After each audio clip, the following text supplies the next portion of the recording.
All right, hello and welcome. We've got Eric Dickerson and Eric Davis here. Let's start with breaking news out of Dallas, where the Fifth Circuit Court of Appeals has sided with the NFL and vacated Ezekiel Elliott's preliminary injunction. With that, his 6-game suspension is reinstated and could start after the Cowboys' bye week. Elliott's camp in the NFLPA will either have to seek a new injunction or resolve the current ruling through an independent arbiter, per the CBA. Cowherd, the team had a meeting yesterday about how to handle the national anthem controversy. Will the constant distractions sink the Cowboys this season? I would say yes. And the other thing that will sink them is, you know, over the course of a season, you learn things about teams. Well, Dez Bryant, not that he's a shot fighter, but he's struggling. So now I don't have a deep threat. Now defenses are crowding the box. Now I don't have my running back star. Is Dak a guy that 40, 45 passes a game? Is that what you want to lean on him? So we've learned over the first month or so of the season, people are cheating on the Cowboys. They don't think Dez can escape. Now I don't have their star running back. To me, this puts the entire onus of the offense, and the O-line's not as good as we thought a month ago. I think the Cowboys now are looking at sub 500. Look, Zeke's had a very slow start to his sophomore season.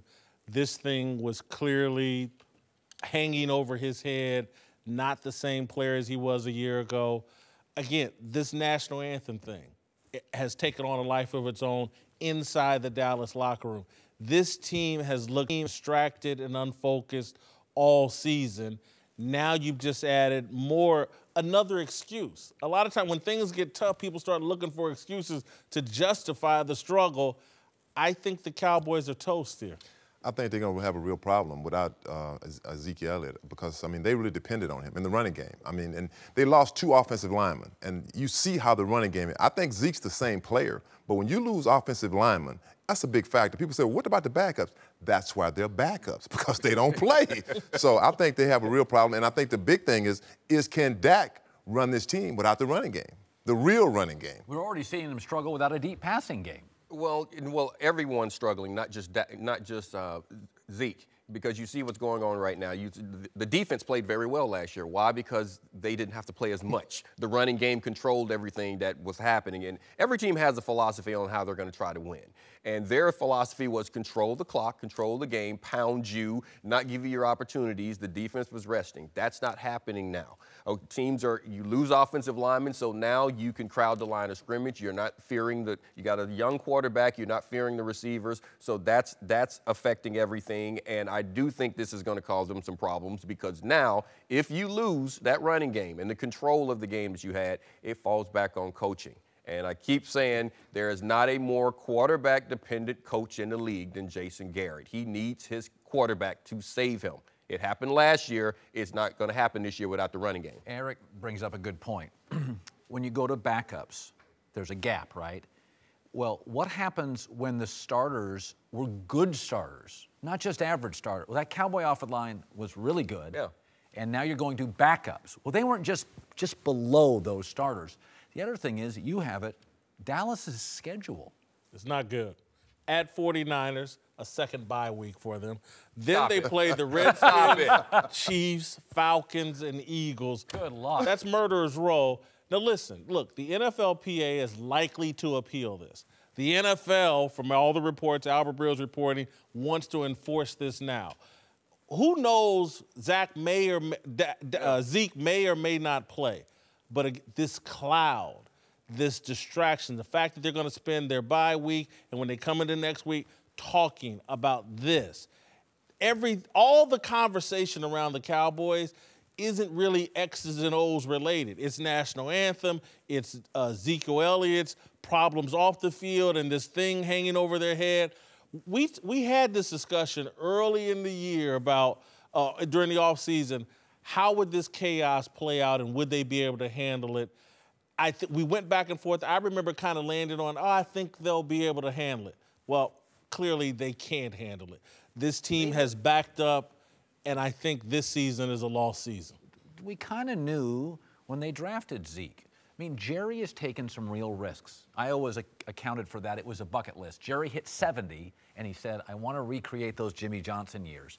and he took the Greg Hardy and the Rolando McClain and the Ezekiel Elliott risk. He took some risks, and frankly, you know, they haven't. Randy Gregory, they haven't panned out. He's pushed a lot of chips into the center of the table. Listen, there's a lot of people I'm sure happy today. If you're not a Cowboys fan, you're not a Jerry Jones fan, you don't like where he landed on the national anthem, you don't like where he's landed Just in like supporting everything else players. in America, we're split right down the middle. Yeah. All right, we'll keep an eye on this developing situation. All right, welcome back. Eric Davis, Eric Dickerson here. Let's return to the breaking news out of Dallas. Here we go, Whitlock. Do you trust Dak Prescott, the young Cowboy quarterback, to lead the Cowboys through this possible long Ezekiel Elliott suspension? No, he's too young. He's in a chaotic storm of the Cowboys' second season, a team that's, you know, at the forefront of this national anthem controversy. Too much on his plate. You know, I don't want to step on Eric Davis's toes. I don't know if he's got the right help on the headsets on the sidelines as well. So, no, I don't expect Dak Prescott to be able to right this ship.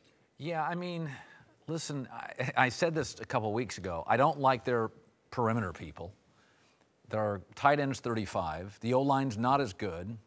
Their secondary's weak. They did find a pass rusher, but I think this is, and by the way, Philadelphia now looks like they're pretty good, and Washington's really, really dangerous. I don't know how you feel, Eric, but this just doesn't feel like, to me, in the better NFC than the AFC, it doesn't feel like this is good. Things are going to be difficult, but it's not just about Dak doing it. I think if any young quarterback can weather the storm, he's the guy that I believe could do it. I think he's made of the right stuff to where he can control the huddle, where he can command the respect from the guys in the huddle and get guys to play. But you're going to need, just like in years when they didn't have a defense and things weren't working there in Dallas, there were times where Dez led the league in touchdowns. You know, Dez has to step up. Witten has to step up. When you have backups playing in the offensive line, that's going to slow some of the things down. But you're going to need McFadden and Alfred Morris to step up. But I think Dak, so that's the one thing about it. I think he will stop things from completely falling apart because I think he is that type of leader at the quarterback position. I believe that, I believe that Dak is that guy. Do they have the weapons for it? No, right now. I have to say no. With Zeke out, definitely not. You know, Alfred Morris is a good fill-in, but he's not Ezekiel Elliott. Two offensive linemen gone. I keep telling, that's a big factor, especially when you're a running back. As you see, you don't have those big holes there anymore because I was like, wow, look at that hole. Look, I can run through that hole. And also the schedule. I mean, they've got to play the 49ers this week. I got to go with you. That's going to be an off week. 2 weeks. They got to buy. They got to buy. And that's good they got to buy, so they give them time to think. I think one thing is when you start winning football games, if they can start winning, let's say they come out to the bye, they can beat the 49ers. Let's say they beat the 49ers. All right, we're feeling good about ourselves. Let's say we go down and we beat the Redskins. All right, now if we get on, it's about getting on a roll. Though. It's about getting on a roll. It's about getting on a roll. Look at the division. But look at the division that they're in. I mean, because the Giants aren't doing anything right now. Carson Wentz is still a young quarterback himself. Here's what I think, though, Eric, and particularly with Eric Dickerson sitting here. In order to right this ship, you have to be supremely talented. If this dude was Aaron Rodgers or a Cam Newton, or Eric Dickerson. It's that supremely talented person that can fix a situation, in my view, when things have gone completely off the rails, when people aren't performing. Aaron Rodgers fixes a lot of problems. Cam Newton would run the ball and do things that would cover up for. Dak is a guy that has a lot of good skills. He's not great at anything. So, I'm not trying to take a pot shot at him. By the way, Terrence Williams, inconsistent catcher of the ball. Yeah. Okay. Ezekiel Elliott, runner and receiver, runner out. And receiver, yeah. Dez can't separate. You are down to Cole Beasley and a 35-year-old Jason Witten. You need Aaron Rodgers. Huh? You need Aaron Rodgers. Seriously. Well, you know what? Witten seems to get open some kind of way. I don't know how he gets open. Dak can make plays with his arm. He can also make plays with his legs. I think it's not as disastrous as it seems. It's going to be tough for them. That championship run, I don't see that happening. No way. But because of the division, I think they still have a chance to keep it competitive. Can they go 3-3 in 6 weeks? Hell. Okay. Elsewhere, the Giants just suspended Dominique Rodgers-Cromartie indefinitely after the cornerback left the team facility Wednesday due to a conflict with Coach Ben McAdoo. On Tuesday, McAdoo told Cromartie he would be inactive this week and be fined after leaving a rehab session last Friday and threatening to leave the stadium during Sunday's loss to the Chargers. Cowherd, McAdoo seems to be losing control in New York. Is he the biggest problem in New York? Of their many, he's the biggest. He is the classic 2 that was elevated to a 1, and he's a 2. Do you remember years ago, there was a guy running in the primaries, Howard Dean, and he was going to be our president. And everybody was smart, socially conscious. Howard Dean could be it. And then he had a good night in, like, New Hampshire, and there was this moment. And people thought he was going to be a president. Let's play the tape of the moment. And we go to South Dakota and Oregon and Washington and Michigan. And then we're going to Washington, D.C. to take back the White House. Yeah! Okay, that moment, he's a 2. He ain't a 1. Okay, I look at Ben McAdoo, press conferences. This is a circus, man. He's a coordinator. I'm a former college offensive lineman, a mediocre former at a mid-major school. The biggest problem wears number 74. Oh, man. And it's I-74. It's Eric Flowers, man. I'm not caping up for Ben McAdoo because I see it as a 1A and 1B situation. But if I'm a play caller and that guy's my left tackle and I'm counting on him to protect my quarterback, it's almost impossible to call plays. So I think they have some personnel problems on their offensive line. That's a huge problem. I think Ben McAdoo's in over his head, but it's hard to call plays when you can't block anybody. By the way, it's not like Jerry Reese went and bought a good defense. Running backs, O-line. They don't have a quarterback after Eli. How about the guy upstairs? They had to go buy a defense, by the way. They couldn't draft it. That's where I'm going. See, I'm going upstairs. I think the biggest problem is not Jerry Reese. I'm going further than that. I'm going up to ownership. You are stuck in the past. This inability to want to change things and keep up with the rest of the league, I think that's affecting them. You decide you're going to blow out Coughlin, but you keep everyone else and the entire organization the same. So you didn't really change anything. And the Giants, we know this family will prefer to keep a coach a year too long as opposed to let a coach go a year too early. If you're going to change things up, if you think that you have the quarterback, the offense, you've put the defense in place and things aren't working, then change it up. It's the same philosophy that they had before. Nothing changed. So why are they surprised that they hit their head once again? Because this has pretty much been the Giants team the last few years, right? They haven't adapted. Well, I think the big thing is they're 0-5. When you're 0-5, you start looking at everything goes wrong. One thing is, look, I always said this before, as Odell goes, the Giants go. Odell got hurt early. We tried to come back too early. Now he has a season-ending injury. Brandon Marshall is out. So now what? They have nothing. I mean, they didn't draft a young quarterback. They don't have a quarterback to look at. So, right, you're right. You have to go straight to the top. It always starts at the top and it runs down. You know, in these big markets, Los Angeles, the Lakers for a couple years, instead of developing young players, they gave Kobe the money. Because Time Warner's like, hey, we're paying you for the regional deal. New York and LA are different. Sometimes you do become beholden to a star coach, a star player, a star culture, because it's paying you well. And I kind of feel like the Lakers now with Kobe gone are now like, okay, let's be the young Warriors. But to Eric's point, I just feel like the Giants, this blue blood, they're just stuck. They fell in love with Eli, and then Coughlin too long, and they didn't draft a backup to Eli. Then they find this new star, and they become beholden. And they haven't drafted the O-line and running backs well, so they went and just bought a defense, which worked for about a year. The culture's messed up. They have not adapted. The great That's right, like Howard Dean. They have not adapted. Since you're taking the day off tomorrow, let's get to this week's Blazing Five. Yeah. Let's start with your insane pick. The Saints -5 over the Lions. New Orleans playing real defense this year. They're on a bye. Detroit's an overvalued team because they have won the turnover battle and won several close games. Over time, those weed themselves out. Saints right now are playing defense. We know Breeze is good. I like him potentially big. Cowherd, one of your rules is team gets embarrassed one week, they'll come back and rebound the next week. I felt like the Lions were embarrassed last week. They're going to rebound. I completely disagree with you. Your next one. Did you watch Monday Night Football? Mitchell Trubisky had 2 highlights. One of them he was standing on the sidelines for, that fake punt. Then they had the 2-point conversion. You have the Bears plus 6.5 at the Ravens. Trubisky is competent. They have a competent O-line and running game. I don't know if they win, but this is going to be ugly and low scoring, and 6.5 points is a lot of points in a low-scoring slugfest. A rookie quarterback against the Baltimore Ravens defense in Baltimore, no dice. I completely disagree with you here.